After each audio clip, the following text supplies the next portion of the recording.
Hello everyone, my name is Mist and welcome to my review of Now That's What I Call Music 22. This album was released on July 11th, 2006, and I personally think this has a weaker selection of good songs than the last album did. So it might get negative at points, but there are still quite a bit of positives on it. Plus, 5 of these songs hit number 1 on the Billboard Hot 100. So let's start off with the song I Am Mixed On. I should have realized the super obvious example sooner. If you didn't know, this song samples Tainted Love by Soft Cell, which is a cover song in and of itself. This song obviously doesn't mirror the sound exactly like other songs have, but when knowing it is hard not to notice it. For me, I have always been mixed on this song. I like the way the song sounds, but there's always been something holding it back for me. I don't know if it would have been different if Christina Milian accepted the song instead of passing it off, which is how it got to Rihanna, but I feel like it just doesn't do enough for me. It's fine, but Rihanna has better songs. And going into some dancehall music we have, this is actually Sean Paul's second US single, despite it being his third worldwide single. The song uses the dancehall rhythm Applause, and if you don't know what the rhythm is, it's an instrumental accompaniment to a song. There are 2 versions of the song which only differ in rhythm, and this happens to be the album version. As for me, it can be repetitive at times with the sound, as the clapping is usually the main thing you can hear, and I feel like he goes into the chorus a lot. It is not a bad song, I just think that the song doesn't do much in the way of enjoyment for me. Now, if you want to hear an example of a song I do like, they see me rolling, they hating, patrolling and trying. Yep, I get to talk about this song. This song's lyrics discuss racial profiling and police brutality, in addition to the stereotyping of African Americans driving a vehicle with drugs and other contraband on the inside. Because of that, this is already a heavy song, and this was Chamillionaire's second single as well. As for Krayzie Bone, he has been around for some time as a member of the group Bone Thugs and Harmony. As for me, I do really like the song. It's very catchy and both rappers flow really well with the song. Plus, I think Krayzie Bone's verse is my favorite part of the song, as his delivery just sounds better. Now, fair warning, if you listen to this song on streaming services, it is very explicit, so if you don't like that, either don't listen to it or listen to the Weird Al parody, White and Nerdy. And now on to another artist we have talked about before. Ooh, boy, you're looking like you like what you see. Won't you come over and check up on it? I'ma let you. This song was originally intended to be a part of the soundtrack for the 2006 film The Pink Panther.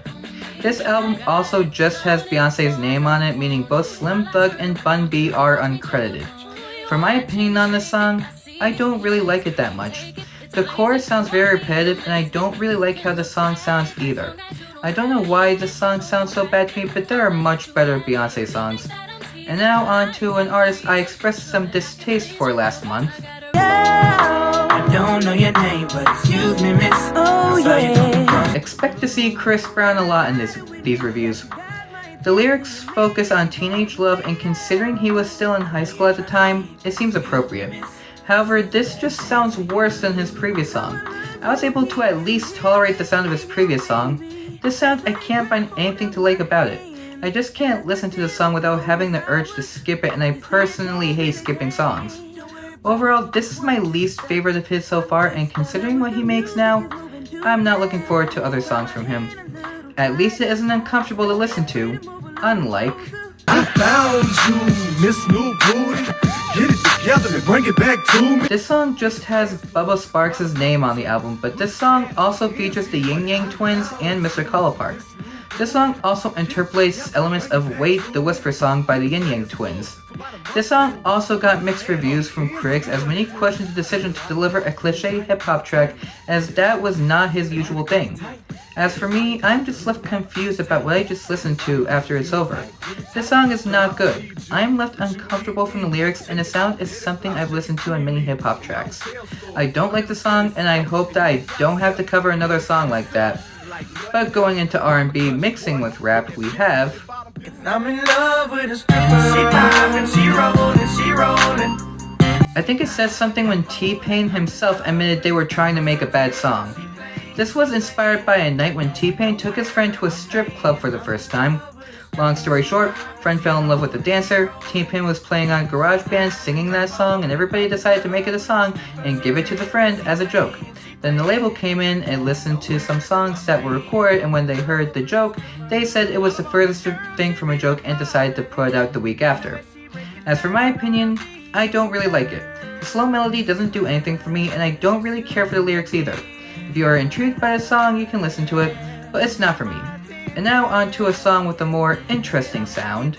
Ever since I can remember, I've been popping my collar, popping my collar. I really wonder what would have happened if this group actually had horrorcore songs that became popular. So this song has featured vocals on the chorus from the last Mr. Big and contains a sample of Theme of the Mac by Willie Hutch. This song has an interesting sound to it like the last song did, so it proves that they do have good production, but this is still generic in terms of lyrics.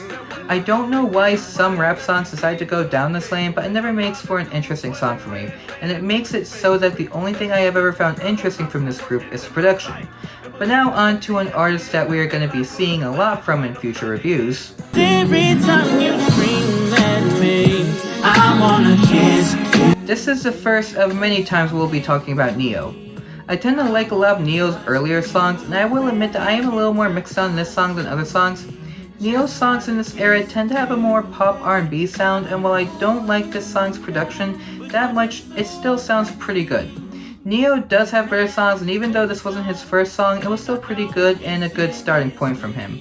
Like I said, there will be better songs from him in the future, so expect to see some positivity for his music. And now on to someone we covered before, but not as a solo act. 'Cause I want you and I feel you crawling under. If you don't know, Nick Lachey was a member of the boy band 98 Degrees, but this is the first time we are talking about one of his solo songs. The lyrics of this song express the pain of Lachey's divorce from his first wife Jessica Simpson, since they separated in 2005 and later divorced in June of that year. In my opinion, I think this is a really good song. I like the pop rock sound that the strings and guitars give off, and it gives it the sound of a power ballad. Lachey also proved himself as a powerful vocalist as well throughout the song. The only criticism I can give it is that it sounds a lot like Incomplete by the Backstreet Boys, but that was also a really good song, so I'm not complaining that much. Overall, I really enjoyed the song. And now on to the number one song of 2006, at least according to Billboard. 'Cause you had a bad day, you take one down, you sing a sad song. This song has a very long and complicated history dating back to 2002. I don't really want to get into it because of that, so if you want the background of the song, go look it up yourself. I actually have some funny memories of the song because back at the very beginning of 2020 during the NFL playoffs, one of my friends ended up playing the song all day because his Patriots lost the AFC Championship. This was back during my third year of college on a training trip in Florida as I was part of the swim team at the time. As for my actual feelings on the song now, it is a very catchy song and it doesn't sound annoying at all. In fact, it actually sounds enjoyable to listen to. It's also kind of funny because you have downcast lyrics with a happy sounding song, which a lot of other songs have done both before and after this song. And the funny thing is, that was intentional. Overall, it's a good song and I would at least recommend a listen. And now onto a song that I love, but you probably know the band from a different song.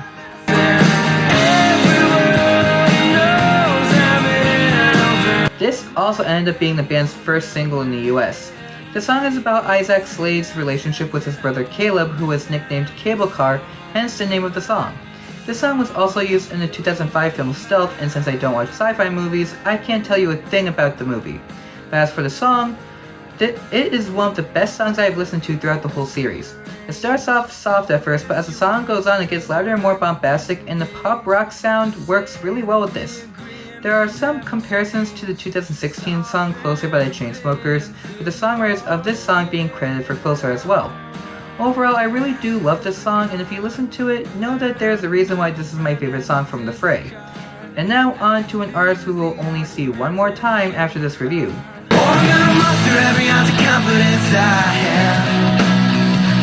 Good luck trying to find this on streaming services because it was pulled from them along with the album it was on.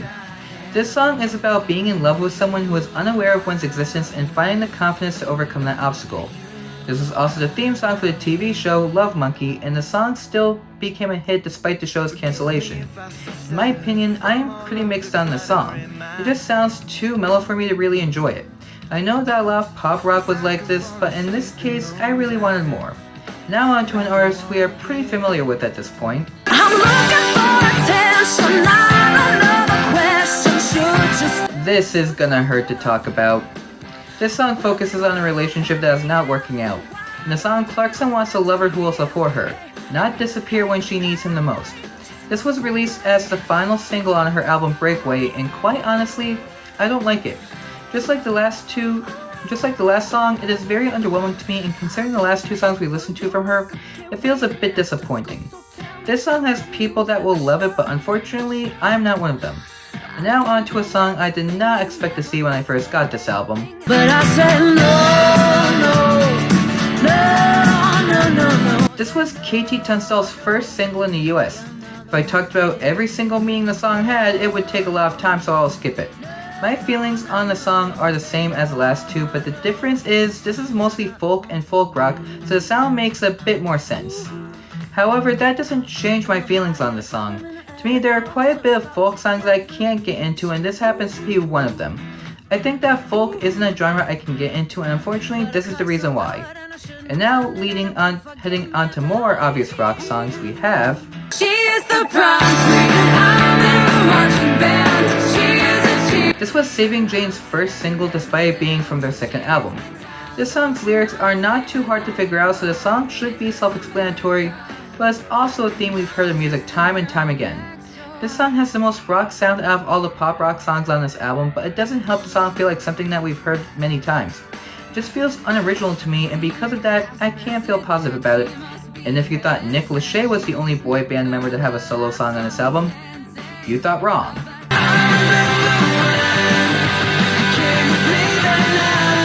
If you don't know who Ashley Parker Angel is, he is a member of a boy band named O-Town.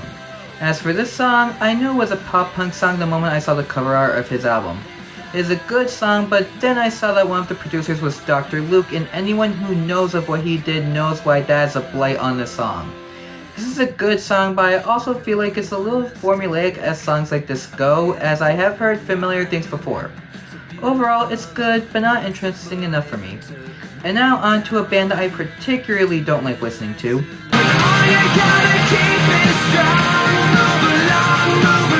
Considering how I first heard this song, the meaning of the song is surprising. This song is an anti-suicide message about believing oneself and persevering in the face of problems. What makes it surprising is that I am pretty sure I heard it back when I was a kid watching Nickelodeon, and when researching, I found it was using commercials for Cartoon Network, which I also watched as a kid. However, I never liked this song, and I still don't like listening to it. In fact, this is worse than Dirty Little Secret was, as I at least thought that it was interesting. This song is just boring to listen to, and while I love the message, the rest of the song I do not like. But if you want an example of a rock song I do like, Show me what it's like. The last one. this is also the one Nickelback song where I can actually remember the music video as it was that memorable. The verse, "I'm on the ledge of the 18th story," actually has some significance behind it. That line is a reference to the 18th chapter of Dante Alighieri's poem Inferno, which is the first part of the Divine Comedy. This song was also used for closing credits for The Condemned, as well as the commercials for Battlestar Galactica and the second season of Prison Break, and was the title theme for Surgery Saved My Life. And it should be no surprise that I love this song. The post-grunge sound doesn't feel great to listen to like a lot of grunge music does, and I never realized how good of a song it was before.